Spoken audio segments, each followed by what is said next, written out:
ताहि दिन जे छलैए से ककरो केओ श्राप दऽ दै छलैए तऽ पड़ि जाइ छलैए। तऽ श्राप जे दऽ दै छलै तऽ पड़ि जाइ छै। तऽ एहिना ननद भाउजमे नोक झोंकके श्रापवला फकरा छै। तऽ भाउज देलखिन ननद गे होइ हैं गे ननदी बनके खिखिरिया खिखियाइत जीवन जाय। तऽ ओ एखनो धरि खिखिर जे छै से बियर कोरि अबै छै आ ओहिमे नहि जा पबै छै। तऽ ओ श्राप देलखिन अपना भाउजके होइ हैं गे भौजो बन घरके छुछुन्नर छुछुआइत जीवन जाय।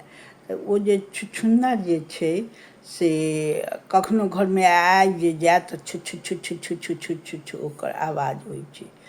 तऽ ईसब सुनल दाइ माय सबके पुरान जवान सबके सुनल ई कहावत सब छलै। आब सही छलै ई गलत से तऽ नहि, लेकिन ईसब हमसब सुनने छी तऽ ईसब हमसब बता रहल छी।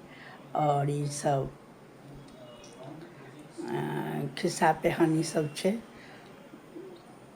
खिस्से जेना कहै छलियै जे श्राप देने रहै तऽ एना एना होइ छै।